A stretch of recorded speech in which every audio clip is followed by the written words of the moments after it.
Nakakalungkot na hindi nare-realize ni PRRD ang consequences ng mga sinasabi niya.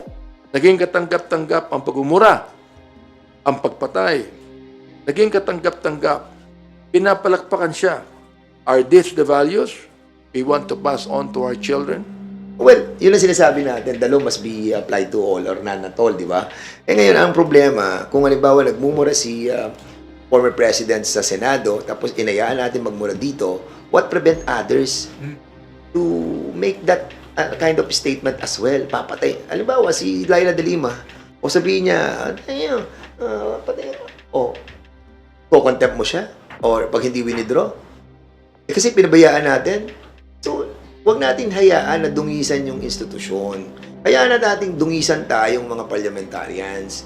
But yung mismong institusyon na mapapunta yung record ng mga sinasabi ng bawat isa dyan, na babasahin ng mga susunod na henerasyon, nakakahiya tayo.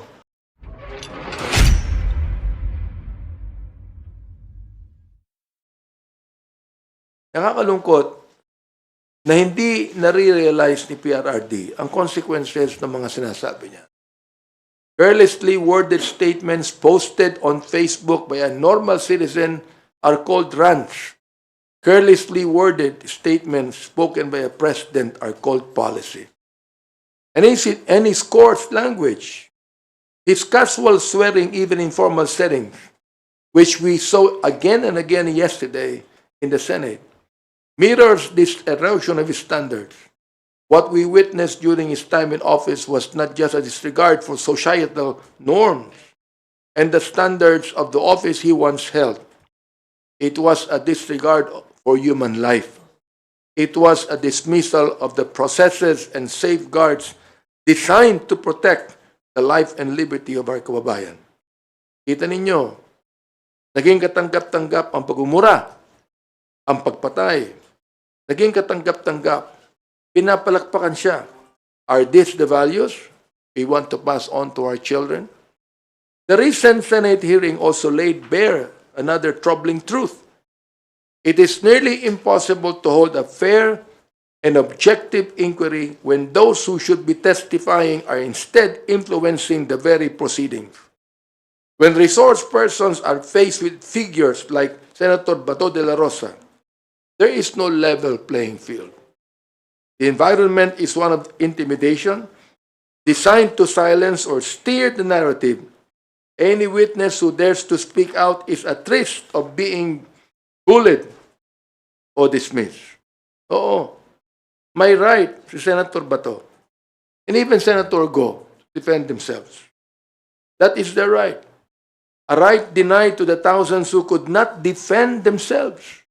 Senator Bato, ay kung talagang sila ay matatapang, kung naniniwala kayo na wala kayong kasalanan, then show some real delicadeza and appear to our hearings where your statements can be challenged and cross-examined. Mga kababayan, yesterday we also saw how the former president was given a platform to rewrite history, to gaslight the nation by justifying acts that led to the thousands of deaths. This was not a hearing in the service of truth. It was a forum for denial, for him to rationalize the indefensible. Psalms 9:9-10 reminds us, and I quote, "The Lord also will be a refuge for the oppressed, a refuge in times of trouble. And they that know thy name will put their trust in thee, for thou, Lord, hast not forsaken them that seek thee." End of quote. The voices of the oppressed cry out for justice. And we stand here knowing that the Lord is on the side of those who seek righteousness and truth. We will not be swayed by these tactics, nor will we be deterred from seeking accountability. We are committed to ensuring that the victims of the war on drugs receive justice. The former president may attempt to dodge responsibility, but we will work tirelessly to hold him accountable for the lives lost, the families shattered, and the trust broken under his administration. Maraming salamat. Thank you, Chairman Abante Fernandez. Of today's first question, we'd like to recognize Ms. Moras. Hi, good morning po, Chair Abante, Chair Fernandez. Sir, I understand may mga statement na rin po tayo kahapon denying the statements of Grijaldo. Pero just to be clear, para mas maipaliwanag lang po sa ating mga kababayan. So, may nangyari nga po bang private meeting about dun sa statement nga with Grijaldo? And ano po kaya yung reason, kung meron man, na bakit siya kailangang ipatawag in private? Si Grijaldo po. Dahil mahaba yung sinabi pa ako na Chairman Abante. Unang-una talagang there was a incident na talagang pinatawag namin siya. Pero not on our own volition. Because it was Colonel Garma, as what I'm saying sa mga interview sa akin, that asked na kausapin si Colonel Grijaldo. Kasi si Colonel Grijaldo, according to Colonel Garma, is a friend of her. So, sabi namin, tama-tama, andun si Colonel Grijaldo, so tawagin na natin. So, it was at the back of the Quadcom. So, nang kinausap namin siya, sabi ko nga kay Chairman Abante, kausapin natin kasi nga kaibigan daw, siya makakapag-confirm ng mga affidavit na ginawa niya doon sa supplemental. So, what we did was, yung lawyer, sinabi namin na pumunta para in the spirit of transparency kasi mahirap naman na kami lang. Kasi we always see to it na dapat talagang merong kasama. As a matter of fact, yun din ang sinabi ko sa media that prior to the Quadcom hearing, nagkausap kami ni Colonel Garma. And I asked the permission of the chairman to be with me. And he accompanied me para at least transparent talaga yung usapan. Unfortunately, yung sinasabi niyang coercion and harassment, it never happened. Talagang wala namang coercion na nangyari. And ako, natatandaan ko kasi merong isang tao na naandun sa loob pa eh. Aside from the two witnesses na at the two lawyers ni Garma, si chairman, saka ako, and then somebody, kilala ko sa mukha, hindi ko lang matandaan kung sino na staff yon. So, we were discussing yung I think it was number 17 na sinabi ko, ito, sabi ni Garma, mako-confirm mo daw yung sa reward system. Naku, wala po kaming alam dyan. Wala po akong alam dyan. So, pinoint ko pa yung iba, yung 1999. Tama yung sinasabi niya. Pero yung kinuers namin siya at hinaras namin siya, kasi ang coercion talagang gagamitan mo ng threat eh. Gagamitan mo siya ng force eh. Kung ginamitan natin siya ng force during that time, di ba? There was still a lot of time for him to react eh. Unfortunately, hindi niya yung ginawa. At the same time, we cannot do that. Alam mo, it's so unethical for the two of us not telling, yung sa mga chairman, like si Ace, si Chairman Acop, saka si Congressman Paduano, about do sa isyong yon. Kung pipilitin namin siyang magsalita. And it will be against sa ating procedure na to bet first yung mga magsasalita para at least sigurado tayo. So yun yung tunay na nangyari. But of course, mayroon din ako sinasabi na issue na yung reason kung bakit niya ginawa yon. Well, yun yung aking analysis dun sa pangyayari. Bakit nila ginagawa to against us? Well, unang-una, demolition yun. Pangalawa, it's an attack against me and, against you. And most likely, they really wanted to discredit the whole of the Quadcom. And it's quite unfair, to all of the members of the Quadcom, especially the chairman. What happened nang invite namin with our own volition na to talk to Colonel Grijaldo because it was asked by Colonel Garma.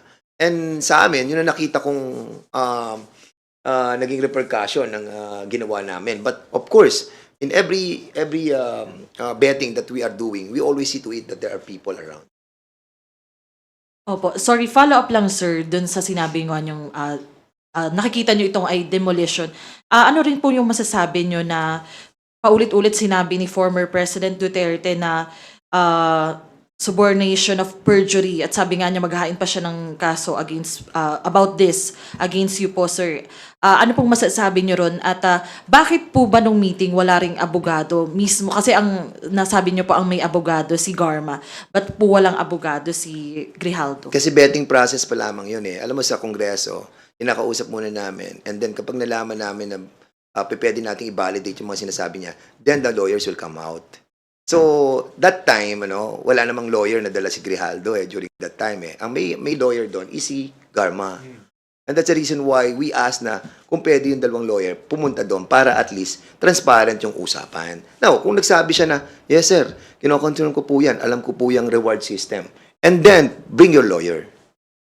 Yun ang namin, yun ang sistema ng procedure namin sa betting Kasi otherwise, kung una pala may co-coerce na namin siya. Alam namin, babalikan kami niyan. We're not like that. And you have to remember that we have a lot of evidences already. As a matter of fact, yung ating pong sinasabi natin na corroborative, na-corroborate na Actually, hindi naman kay Colonel Garma nagsimula yan Doon sa dalawang PDL na kinorroborate ni Jimmy Portalesa, kinorroborate ni Warden Padilla. Saka lamang dumating si Colonel Garma. Saka lang dumating si Commissioner Leonardo. So now, sinasabi ni Garma na ito, meron pang isang kaibigan ako na magko-corroborate doon sa mga sinabi ko. Well, actually, kahit wala siya, hindi nga siya pinag-uusapan namin. Kaya nagulat ako nang nandun lang siya, nagsasalita siya against us. Well, script nila yun Bahala sila doon. Well, panindigan niya kung ano magiging repercussion sa kanya. Dahil nga, we will not take that sitting down. Of course, yung kanyang affidavit na kinores, hinaras, and under oath siya, mabigat yun. And we will do something. And this will be collective. I mean, not me, not him, but the whole of the Quadcom. Because the integrity of the Quadcom is at stake here. And we have done nothing wrong. Sir, sorry, yung sa statement lang po ni former President Duterte about subornation of perjury, ano pong masasabi nyo doon na he even said na magfa-file siya ng case about this? Well, ako, carry on. We will take action on that. Kung magpapile sila sa amin, then yun ang mga repercussion of the things that we are doing for the Quadcom and for the Filipino people. And if this is the way that we need to act on certain things that happen, then we will confront the issue. Next questions from Tina Panganiban Perez of GMA7. Sir, clarification lang. Sinabi niyo, script nila yon. Kanino po? Kung nag-affidavit siya doon, tapos, well, actually, sa totoo lang, kaya ako nasabing script yan. Alam niyo kung bakit? Kasi nga, during the time of our investigation, yung kay Colonel Andulan, yung sa issue nung namatay si Cesar Perez, na kung saan si Colonel Andulan, siyang humuli kay Councilor Norbin Tamisin ng Los Baños, Laguna. And I am very particular of that issue. And then suddenly, yung CCTV lumabas. Nakita natin na wala naman si Norbin Tamisin doon. And sniper yung tumira kay Mayor Cesar Perez. Si Colonel Andulan from Batangas, siyang humuli kay Norbin Tamisin. So, when I was asking the Colonel Andulan about ano yung relationship mo kay Gerald Bato, sinabi niya na na-assign siya doon sa PNPA. At sa PNPA, during that time, yung anak ni Gerald Bato was in school, first year as plebo. So, yun ang sinabi ko, yun ang relasyon mo. And then suddenly, yung issue. Binanata na niya ako, and ako, nag-simmer down ako noon. Hindi naman ako masyado sumagot. Sabi ko kasi, hindi naman ako, kasi siya nga yung nag-mention ng babysitter, nagbe-babysit daw yung anak ko, ganun-ganon. Pero yung anak niya, hindi niya hayaan mag-babysit. And of course, ako, nasaktan ako doon. Kaya sabi ko, wala akong mini-mention na nagbe-babysit yung anak mo. I don't want to demean the position of the men in uniform. But sa kanya mismo, sabi ko, wag sanang ganon. Tapos hindi na ako masyadong sumagot doon. Sabi ko, pag nagkausap kami ni Gerald Bato, magkakausap kami ng maayos. But unfortunately, ito yung lumabas. Diba? Si Grijaldo, lumabas doon, may affidavit. Hindi naman siya yung pinag-uusapan natin dito sa Quadcom. Then suddenly, siya yung naging focal person doon sa kanila. So, I think there is a correlation about this. Sir, clarification po ulit. Are you saying it's a script of Colonel Grijaldo and Senator Bato? Yes, parang yun ang kanilang yun ang kanilang narration sa mga pangyayari dito. At dinala nila sa Senado si Grijaldo. Sabi nga ng isang press sa akin kanina, sino ba yung Grijaldo? Sabi ko, yan yung kaibigan ni Garma na isinama niya dun sa meeting namin na kung saan nabago na yung narration ni Colonel Garma nang dumating si Colonel Grijaldo. And that, I think we have to investigate why si Colonel Grijaldo na dumating sa meeting namin with Chairman Ace Barbers, hindi na niya na-reveal yung katotohanan. And then, yun na nga, doon na nag-boils down yun, imbisigahan na namin si Chairman Garma, si GM Garma. Opo. Sir, sabi po ninyo, the Quadcom will not take this sitting down. May legal action po ba kayong binabalak? And kung meron po, sino po yung kakasuhan nyo and ano pong kaso? So we haven't talked about it yet, no? But ako, sa akin, kami ni actually ngayon lang kami nagkita ni Chairman Abante. But of course, parang hindi naman tama kung we will take this sitting down, no? We need to ferret out the deeper reason why this happened, that somebody will take his oath doon sa Senado and telling lies against the Quadcom. Hindi naman ako lamang ang tinira dito, but the whole of the committee. And it is incumbent upon the leadership of the Quadcom and the House as well to take action on this. Because I think he is under preventive suspension. If I'm not mistaken, because involved siya dun sa pagkamatay ni Barayuga, he is under preventive suspension. Kung he is under preventive suspension, somehow you can relate that he's doing this because yun na nga, trying to get even with us. So, sana wag sa ganun. Wag sa ganun pamamaraan. We are all, well, I believe that we are in the democratic way of our government and okay lang yan. Basta harapin na lang namin yan kung ano mangyayari. And we will talk about it. Opo. Sir, babasahin ko lang po yung patanong ng office, although this was already mentioned kanina by Kong Abante. Ano ang mga gagawin sa mga pinagsasabi ni former President Duterte? Ano ang pwedeng ikaso? Makakatulong ba ito sa ICC? And I will add my own question. Kasi, di ba, dati nag-turn over kayo sa OSG ng documents for civil proceedings. May gagawin din po ba kayong ganong action in relation naman po sa criminal cases na connected po doon sa testimony ni President Duterte sa Senate? Well, nabanggit ko na, binanggit ko yung Republic Act number 9551, no? Na entitled noon, the Philippine Act on Crimes Against International Humanitarian Law, Genocide, and other crimes against humanity. Hindi kami ang magdidemanda I mean, sa amin po, sa Quadcom, sinabi namin po ulit-ulit we just want justice to be done. Bilang chairman ng Committee on Human Rights, we just want justice to be done. Now, naniniwala naman kami sa war on drugs Pinapaniwalaan namin yan Ayaw namin ng drugs sa Pilipinas Ayaw natin manatili ang mga drug laws sa Pilipinas.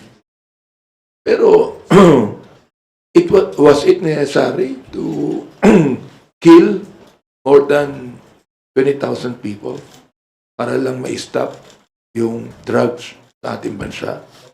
No. Meron sa tinabi na collateral damage.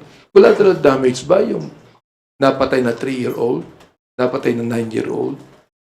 Collateral damage ba si Kian Alejandro?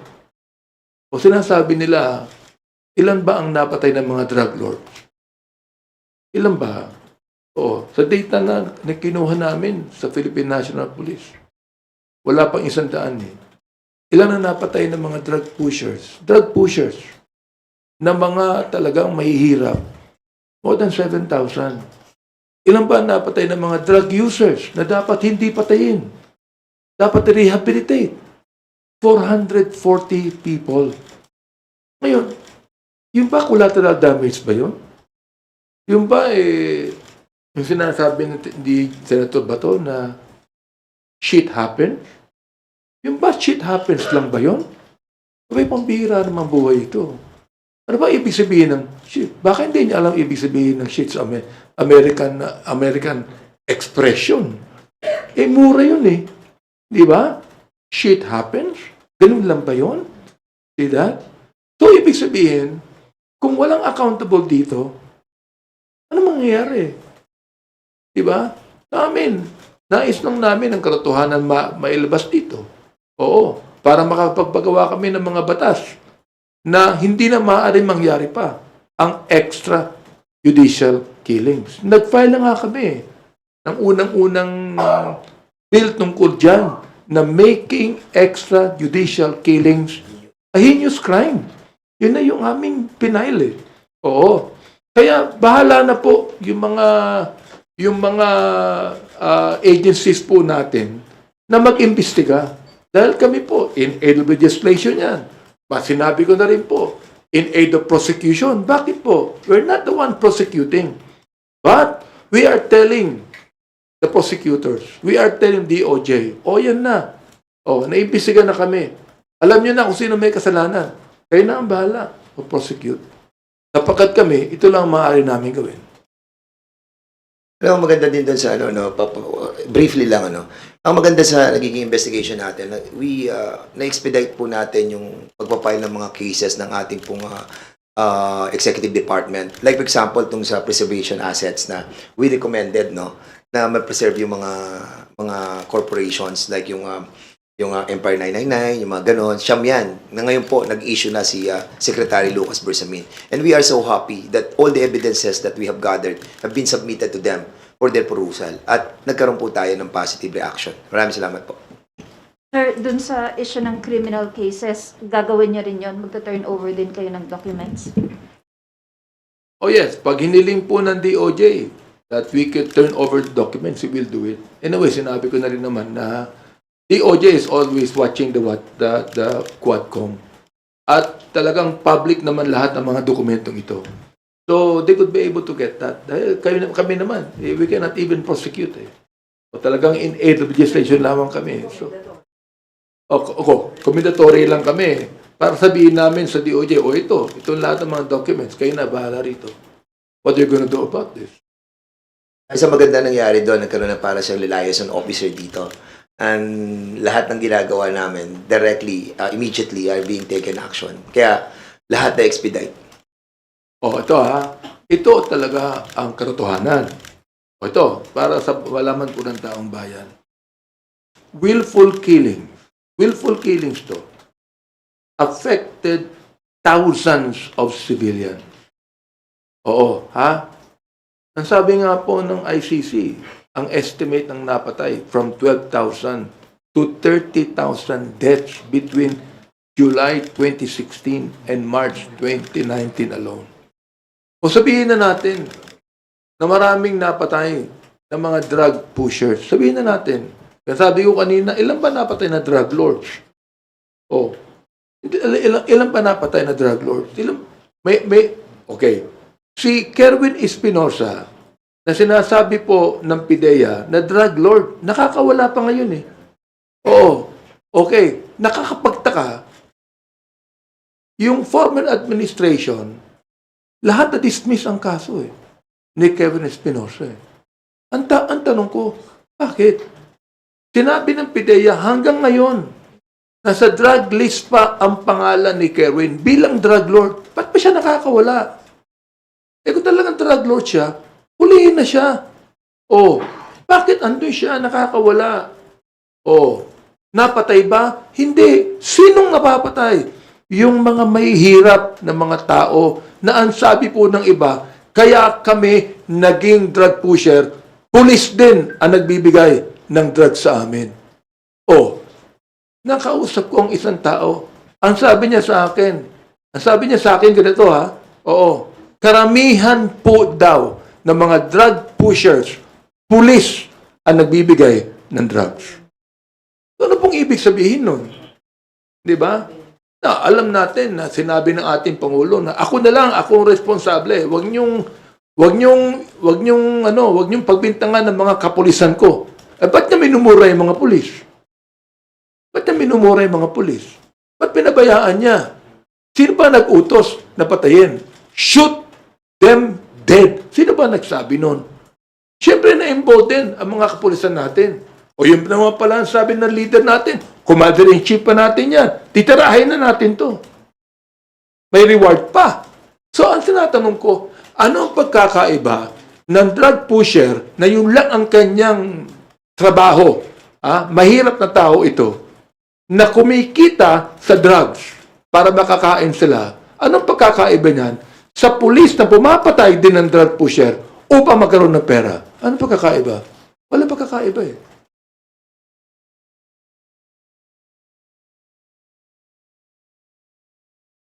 Thank you. Are you done with your questions, Tina? Yes, thank you. Okay, Nelson Tismorio from Manila Bulletin. Please.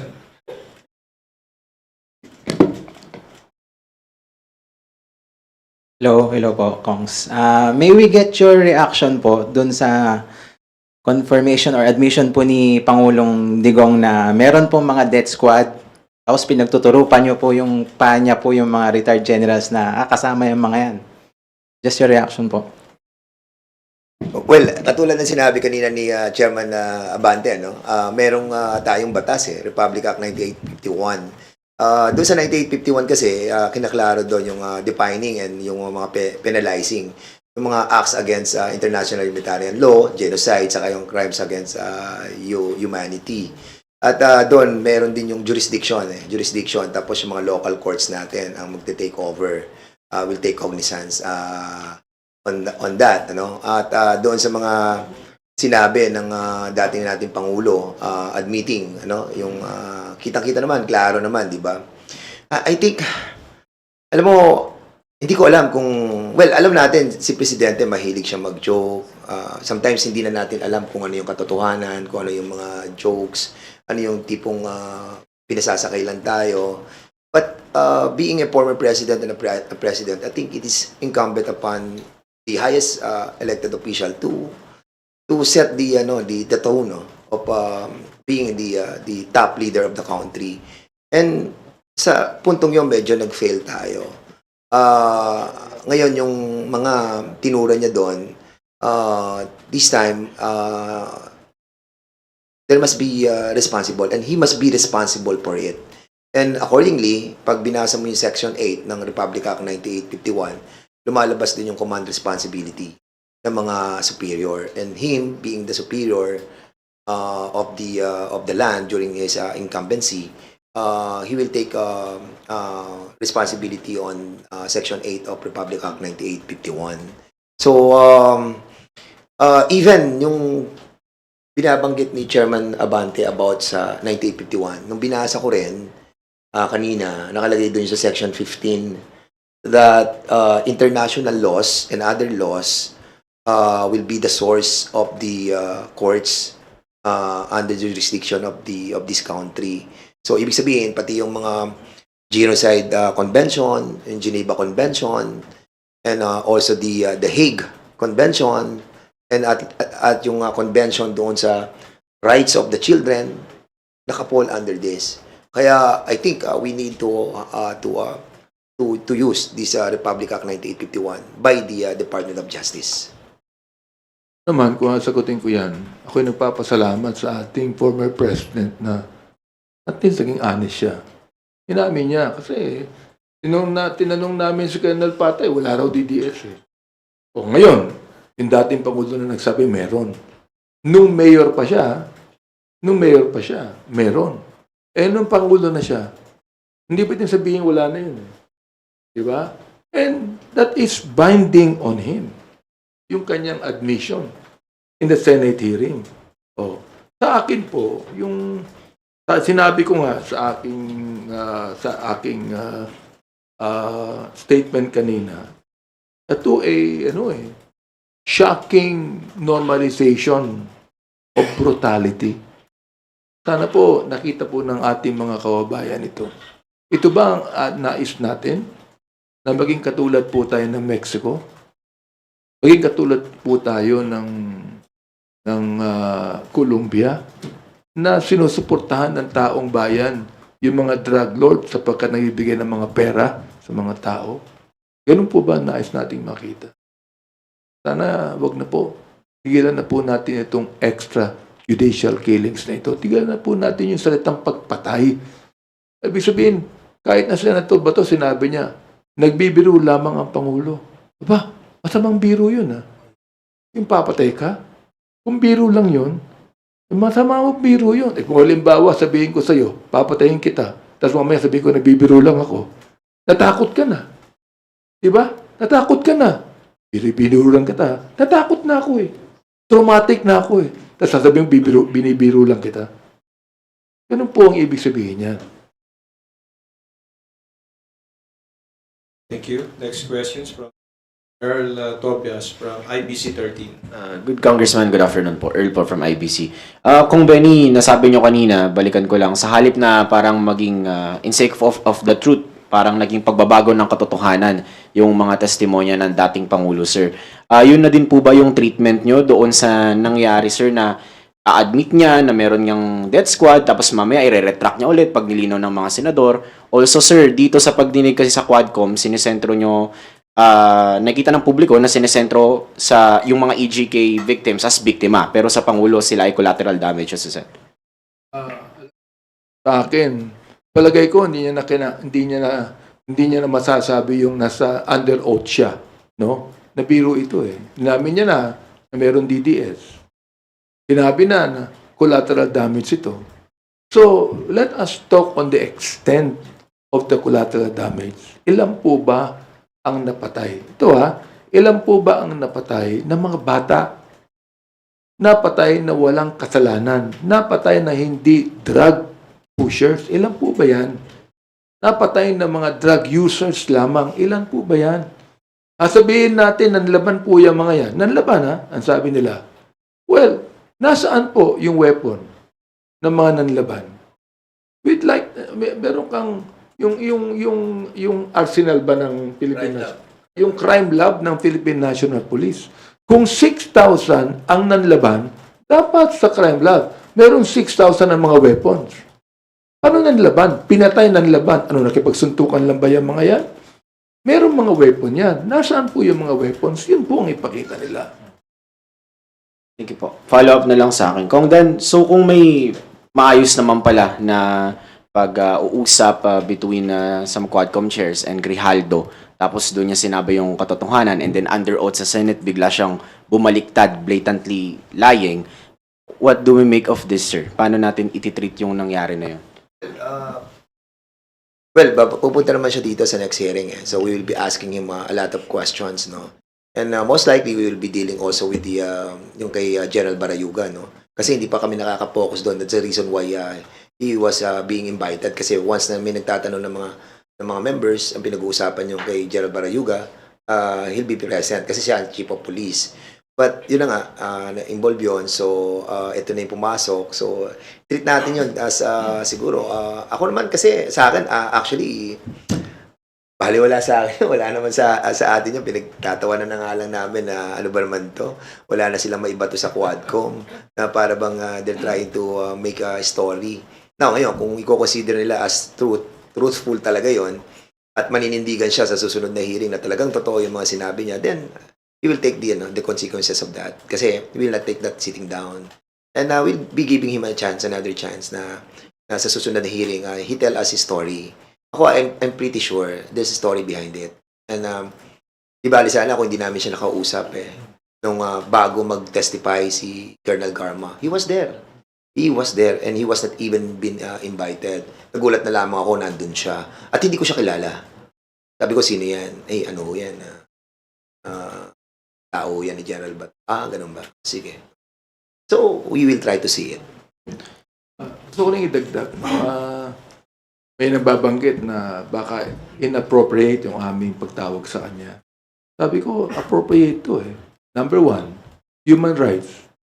Binibigyan mo ng karapatan yung tao, hindi naman siya namin pinilit ipatawag Pinatawag namin siya sapagkat nais niya na ipatawag siya. Sapagkat si Colonel Garma, sinabi niya, classmate ko to. Kaibigan ko, classmate ko. Ito lang ang kaibigan ko, classmate. So, we decided to talk to him para malaman sa kanya. Ito hindi ko alam kung taktika yung ginawa niya No? Pero ito yun siya ang Chief of Police sa Mandaluyong. Napatay si General Barayuga. Nasaan ang report? Wala. Walang report, walang police report. Siya ang chief of police ng Mandaluyong. Walang police report. Anong ibig sabihin ito? Ang sabi ni Colonel Garma, marami siyang alam. Anong ginawa niya? Yung mismong kaibigan niya at classmate niya, nilaglag niya. Yun ang problema doon. Hindi ba? Actually, sinabi nga niya doon sa hindi naman daw niya kaibigan. Parang ang pagkakasabi niya, classmate lang ako. Parang natatandaan ko yung sabi niya, classmate lang ako wala ko alam dyan. Mga ganon. So, ako nung marinig ko yun, sabi ko, sa sarili ko, wala to. So, the betting stopped. Sabi ko ganon. So, ako, I went out. Tapos si Benny, sumunod na rin. So, yun yung story doon. So, I hope lumiwanag yung kanyang kaisipan. Kasi nga, wala naman siya sa story doon sa buong concept na inimbestigahan namin Doon lang siya sa isang peripheral issue, yung kay Barayuga. Di ba? Doon lang siya nakasama. Nagugulat kami at nakikisaw siya sa isang bagay na hindi naman siya involved. Kongs, last from me. Kong Benny, dun sa pagdinig, nami-mention ng dating Pangulo yung termination, yung totodasin kita, na-mention niya as viable option yung pagpatay straightforward as form of, eradicating drugs or other criminal act. Pero bilang chairman po ng Committee on Human Rights, ano pong weight na ninormalize supposedly ng Pangulo yung ganong approach? Unang-una, again, salamat at binanggit niya yan. No? Salamat, gano'n ang attitude niya. Terrible, kung ganun po ang utak ng isang leader ng bansa, kawawa ang buong bansa. Di ba? I mean, look binanggit din ni Tony Del Giorno. Nabanggit po namin yan sa Jack Quadcom yung neutralize. Di ba? Yung neutralize, negation, na ang sinasabi, kill. Kahit po si Canes Pinido, sinabi niya, kill din yun Kahit na po ang PIDEA, sinabi nila, kill din ang ibig sabihin nun Tinignan ko yung Webster's Dictionary. Ano nakalagay? Kill din ang nakalagay doon. Oo. Tapos, binanggit ni Senator Bato, hindi naman po sa aming rule, kill yan. Arrest. Ba't hindi arrest ang tawag? Bakit neutralize? Sana i-arrest ang tawag sapagkat dapat lang arrestuhin. Due process Di ba? Kahit suspect yan, nakalagay sa ating konstitusyon, a suspect is not guilty, di ba? Is innocent unless proven guilty. Alam po ng taong bayan yan So arrestuhin natin. Ikorte natin ito. Ikulong natin kung kinakailangan. Pero sasabihin niyo sa akin, arrest? Pinapatay na agad Yun po ang question dyan, mga kaibigan. Dagdag lang kasi when he was the president of this country, akala natin yung mga sinasabi niya papatayin, ikaw mayor, ganyan, Bian Mabilo, magtago ka na sa pinanggalingan mo. Akala natin lahat yun mga jokes. Alam natin na may samang joke yung sinasabi ng presidente. Nasanay na tayo dun Then suddenly nakita natin yung mga patayan. So balitang, merong patayan. May balitang bayaran. Kasi nagsalita rin si Senator Bato, saka si Senator Bongo na may bayaran, and even the president, the former president. Then suddenly, nung natapos ang kanilang administrasyon, nag-iimbestiga kami sa public order and safety. Nakikita namin yung mga police, mga peking, mga bypass operation, na nagkakaroon sila ng paraan para kumita pa lalo. So, hanggang dumating kami dito sa issue natin na pinag-uusapan sa Pogo, sa PJK, then suddenly, lumabas na to nung kay Garma na may nagsalita na officially sa Kongreso. So ngayon, nare-realize natin na lahat ng mga sinabi nila during their administration na may katotohanan na. Dahil somebody testified under oath dito sa Kongreso. At it was corroborated by so many people. So I think, ngayon, pag magsasalita silang yung nangyari sa Kongreso, that wala namang DDS, tapos sasabihin nila, wala namang inuutos na encourage yung kriminal para mag-arm, para lumabang, para mapatay. Then ngayon sasabihin nila na joke lahat yun. Ang taong bayan hindi naman niniwala. Ako hindi na ako makapaniwala kasi nga, may nagsalita na eh. Nakasamahan din nila dati. Yun ang problema dito eh. Kasamahan nila dati eh. And they were not under any pressure or duress when we talk to them. Kaya, I think we are in the right path, and the Congress, the Quadcom, we are doing our job, and I hope that the people will somehow acknowledge, no, appreciate that what we are doing is somehow right. Kasi nga, kami ang policy namin, let's be honest with this and be transparent.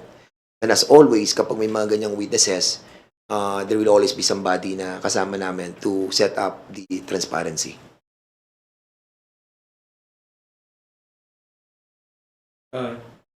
Billy Vegas from Abante. Your question. Pihitin ko lang po ng konti. Kumusta na po ba si Michael Yang? Kasi parang hindi na siya nababanggit ulit.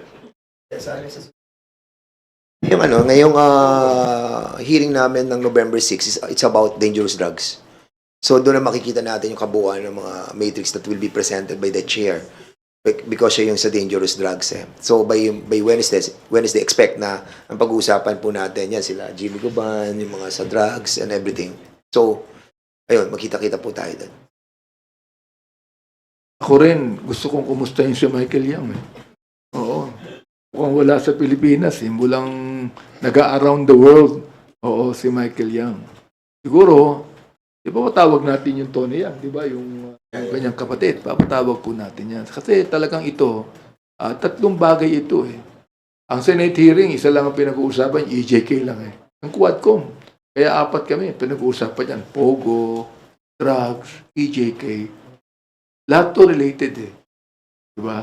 Kaya pag-uusapan po, huwag kayong mag-alala, pag-uusapan po natin yan. Hingi lang din po ng reaction doon sa sinabi sa Senate kahapon na ayaw niyo raw magbigay ng address. Mga gusto nila ipatawag. Yung address, well actually ang inaano ngayon para nadinig ko no na yung address doon sa kay Kerwin Espinosa. Kasi ang ating COMSEC, they course it through the PNP. Hindi naman tayo ang direct na nag-imbita kay Kerwin Espinosa. Ang nag-invite doon si PNP. So dapat ganun din ang gawin ng Senado. Huwag nila i-course through sa atin. I-course through nila sa PNP. And doon sa kay Jimmy Guban para nadinig ko rin ata yung kay Jimmy Guban. I-course through nila yon sa Bucor. Not sa amin. Kasi nga, may responsibility yung protection and security ng mga PDLs is under the Bucor. Not with the House of Representatives. Kaya I think they're barking on the wrong tree. So I hope that they'll be careful about it. Yung Sandro Chola from Billionario. Hi, Kong Benny and Kong Dan. Sir, personally, kayo po ba naniniwala na may inamin si former president kahapon? So, tingin niyo po ba may pag-ako on his part? Kasi, ang binabanggit po kaninang umaga ni Attorney Panelo, wala naman daw inamin. Figure of speech lang daw yung Davao Death Squad. Unang-una kasi, hindi naman resource speaker si Tony Panelo eh. Abogado siya eh, ni dating Pangulo. So, hindi naman siya resource speaker. Pangalawa, nakita naman natin inamin ni former president yung talagang responsibility niya. Inamin niya, inako niya eh. Yung mga pagpatay na yan, yung DDS niya, inako niya yan eh. Ngayon, kung sasabihin ng ibang mga abogado niya na nagbibiro lang siya, hindi ko na alam kung anong sa totoo lang, sabihin ko sa inyo, pag ako sinabi sa akin na papatayin ako, matatakot ako eh. Di ba? Oo. Tapos sabihin sa akin, nagbibiro lang ako. Mahirap yan tayo. Ako tingin ko kasi that era was already passé eh. That's already done. I mean, let's face it, we evolve, to find out that those kind of treatment to the Filipino people about joking on serious matter will not be considered rightly by the Filipino people now. Kasi nga, I think the Filipino people are now waking up nakikita po nila na may mali. Precisely because somebody na within their group have spoken about these things. So, tapusin na po natin yung mga joke-joke kapag once na nagsabi ka na doon. That's it di ba? Sometimes, like for example, no, yung sa edad din po ni former President Duterte, and the way yung style niya ng panunungkulan for so many decades, no? We have seen yung strong personality niya, and he cannot change that anymore. Being an old person. And I think, nagmamanifest yun doon sa kanyang speaking from the heart. No? At pag nasasabi niya, nakikita ng mga lawyers niya na mali. So, sinasabi na lang nila na joke. Pero, ako, I understand yung situation ni Presidente. Being a mayor for so many years, tapos naging presidente, naging strong, then suddenly, babaguhin niya yung style niya. That's hard. That's hard. And that's the reason why meron siyang mga generals na nakaikot sa kanya to remind the people na hindi yun ang ibig sabihin ng presidente. Pero tapos na po yung era na yun. Dapat ayusin na po natin. So, sir, tingin nyo wala nang kawala? Talagang dire-diretso na dun sa crime against humanity and possible makarating nga ng ICC, gamitin sa ICC yung kanyang pronouncement at pag-amin? Kasi alam nyo, I'm pretty sure, dapat ako, hindi ako pabor dyan sa ICC na ever since nagsalita na ako sa niyan dati pa. But of course, the international community is really watching. The Republic Act 9851, nakita ko rin yan, nabasa ko na meron pala tayong batas na gano'n. Yung jurisdiction over this matter will be under the Philippine courts. And establishing special courts can be done by the DOJ according sa Republic Act 1951, and all the international laws must be considered as well. Now, kung magpa-fail po ang DOJ on doing their job on this matter, then the more na ICC will take cognizance. So, I think it's really up to the DOJ to do their work. Sa akin, parang mas maganda na domestically na lang siya ma-prosecute, no? Para pag halimbawa, ang DOJ nagsabi na mayroong prima facie evidence na dapat siya ay ma-prosecute at ni-charge ng court dito, hindi na siya papatawag ng ICC. Dapat mayroon na ritong tinatawag na proper judgment ang ginagawa ng ating bansa Diba? Yun ang sa amin. Ako, naintindihan ko naman ang kalagayan ng ating Pangulo tulad ni Congressman Fernandez. Yan po namin yan kasi wala nang naging mayor siya. Magulo sa Davao Nung naging mayor siya, talagang sa Davao magulo. Ang daming NPA, ang daming drug pushers. Ginawa niya, nilinis niya. Yun din ang kanyang ginawang template sa buong bansa. Naunawaan ko po ang ating Pangulo tungkol dyan. Subalit, hindi niya pwedeng i-skirt ang responsibility ng isang leader ng bansa. Siguro kung siya ay a private person lang, magsalita siya ng ganyan, magbiro siya, okay pa Pero pang isang pangulo ng bansa, nagbiro ng ganyan, ginagawa lang sa babae, nakakatakot yan, gagayahin ng bawat Pilipino yan, maghahamon, sabihin na papatayin kita, biro lang yun. Baka gayahin na ng Pilipino yan, anytime. Yeah, actually, nangyari yan ng panahon nun. Naging strong yung mga mayor, mga nagmumura na rin. Maraming ganun. Maraming nag-emulate ng ginagawa niya. And I hope na mag-stop natin na po talaga yan. You know why? Sana hindi ka magmura pag governor ka na. Alam mo kung bakit ko nasasabi na dapat this have to stop. Yun ang sinasabi natin, the law must be applied to all or none at all, di ba? Ngayon, ang problema, kung halimbawa nagmumura si former president sa Senado, tapos inayaan natin magmura dito, what prevent others to make that kind of statement as well? Papatay. Halimbawa, si Laila de Lima, o sabihin niya, patay, contempt mo siya, or pag hindi winidraw.